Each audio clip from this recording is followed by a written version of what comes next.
One thing I think we glossed over a little too fast was like, what is it?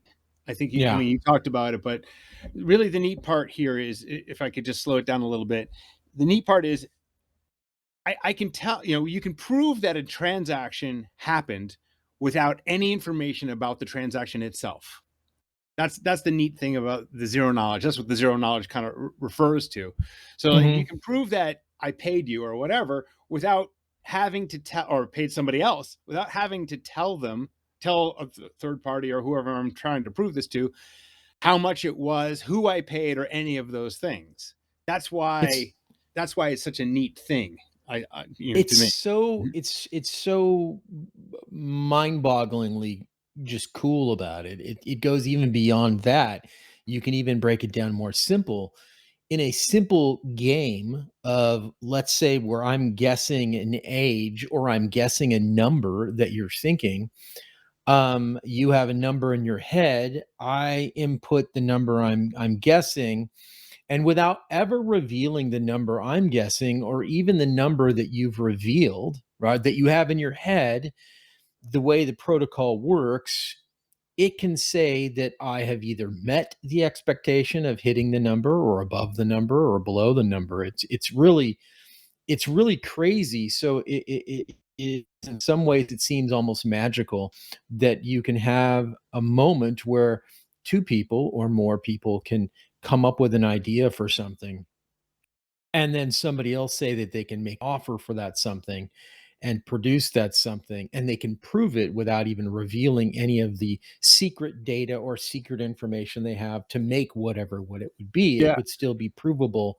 That's a huge concept to even undertake, it and is. that's why blockchains like that are using rollups do it, because they're trying to either compress data or reduce data, for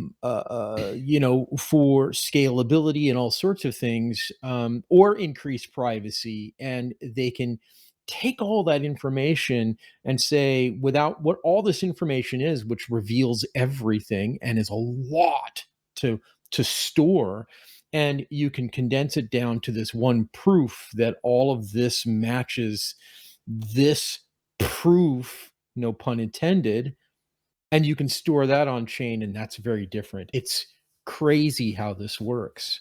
That's right. And And it to be a little Go bit ahead. technical, but remain on the surface, really, because I don't think it's necessary to go too deep. But Yeah, basically, in the blockchain environment, those proofs are used to basically transmit the chain state. So really the correct. situation of the blockchain whenever that transaction happened. And so that's why it is used mainly now for interoperability, because it enables to kind of have this connection between the two chains. But again, the current implementation of that rely on two smart contracts on each side. So unfortunately, it is not as achieved as we would like, right? It is still relying on multi-sig technologies. And so that's where really I think the Divi side chain will completely change the game. Because with the technology from our partner, it enables to connect directly the two blockchain, and then Yeah. it will use those zero knowledge proof, right? Those change state communication, and it will really rely on that, and it will be 100% decentralized, 100% trustless. It will not have to rely on those multi-sig smart contract anymore. And when you say chain state, just to break it down for everyone, that is the state of the blockchain at that moment, at that block in time. But what does that mean? That means the entire blockchain from the time of Satoshi, if we're using Bitcoin, to that point in time where you take that sample of data or whatever it is you're doing that. If you can imagine how much information that is, that's massive. Or in a blockchain like Ethereum, and you can condense it down to a proof from Yeah. that one submission or that one finalized immutable block, and that's massive amounts of data provable in one little piece of information. It's pretty impressive what that becomes.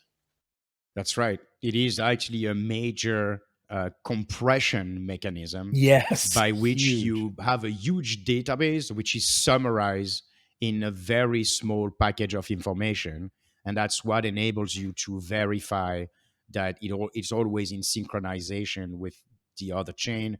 And that's basically, yeah, the whole um, technology behind the interoperability that is being used right now.